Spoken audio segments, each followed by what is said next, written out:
Oh shit. Hello and welcome back to another fabulous video on my channel. Today we are going to be talking about the books I read in June. I do want to mention that these are probably not the exact representation of the books I read in June, because June is not over. June doesn't end for another like 2 days, and you're like, how much reading can you get done? A lot. I'm going to tell you it's a lot, okay? So don't doubt me. I mean, you can. It's fine. But I did read a few. I read 4. Yes, I read 4 books. So, let me go get the 1, and then we'll talk. Take that back, I read 5. I forgot I had just finished an audiobook. So, let's talk about the books I read. 3 of the books are going to pop up on the screen, so we're going to talk about the 2 books I do own. I do own one of the books, but it's a Kindle version, so we're going to talk about them like this. So the first book, or one of the books I read, is Please Find This. I wrote this for you. It's a poetry collection that was really, really weird. It's a mixture between pictures and things. It's addressed to a certain person. It is by Lane S. Thomas, and I did not really prefer it. I gave it 3 out of 5 stars. It wasn't horrible. I didn't mind my time while reading it. I just didn't love my time while reading it. And so, yeah, it's what it was. I don't really have a lot of facts and opinions on it. I don't have a full-on review to give you. Some of these are going to have a little bit more lengthy discussions, but this is not one of them. So, the other one I read was Night on the Titanic, which is actually sitting over there. I could have held that book up. Hold on. On the Titanic by Mary Pope Osborne, which is a Magic Tree House book. Number 17, we're actually reading number 18 as we speak right now. But number 17, it was actually really, really good. It was a lot more intense, a lot more scarier. I do like the progression as we get older, or as the books get older. The darker they get, the higher the number is, and stuff. And I really did enjoy them. I still recommend this series. If you're trying to find a series to read with your little one, Magic Tree House gets a gold run. Gets a gold. Alright, another one I read, not the last one, but another one I read is Karen Slaughter's Cop Town. I DNF'd this at, I want to say it was 50%. I don't want to tell you wrong. Who would have guessed? I did not. Alright, I want to say it's 50%. It took me 2 months to read it, to get to there, and I hated this book. I hate saying that so much. So I had a lot of problems with it. I'm going to talk about more in my actual, I'm going to talk about more in my actual review for Karen Slaughter. My Karen Slaughter wrap-up, which will be coming out in July. Very, very excited for that video. It's been long anticipated. But because it is set in a period piece of Atlanta in 1974, there's a lot of things that are happening right now that are reflected here. But I would say my least favorite acts of this is, one, there's a word in here that's extremely triggering. I'm not going to say it out loud because it's really, really bad that it's said multiple times due to a development in the story, which I will talk about inside that, the spoiler talk for this book when we get there in that review of Karen Slaughter's books and stuff. Either way.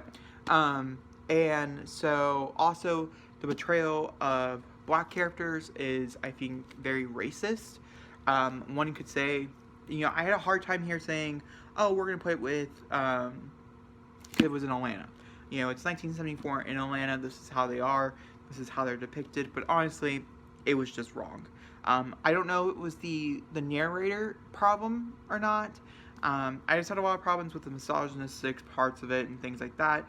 I understand them, and I do understand that some of that stuff is because of, I'm sure, based on research. She's a very research author. She likes to do her research. I know this through interviews. I know this just because of other books I've read from her. I just felt very offensive, and I felt many things in here to be wrong, and I should not rate it higher. I didn't rate it at all because I did DNF it at 50%, but still, we have it here to talk about. Speaking of a book that I did read that I didn't rate because I don't believe in rating nonfiction, I have a whole thing based on rating nonfiction. Not really a part of that because I don't read them very often, but I'm trying to learn more about the history of the black community, and one of the books that was recommended for me to pick up was White Rage, and I cried so much. And I don't mean that in like a, I don't even know how to, the whole time I was reading it, I was shocked, but it wasn't.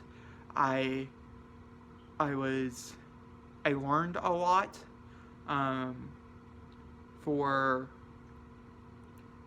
it taught me a lot. A very remarkable novel, just for the simple fact I learned so much in a short period of time.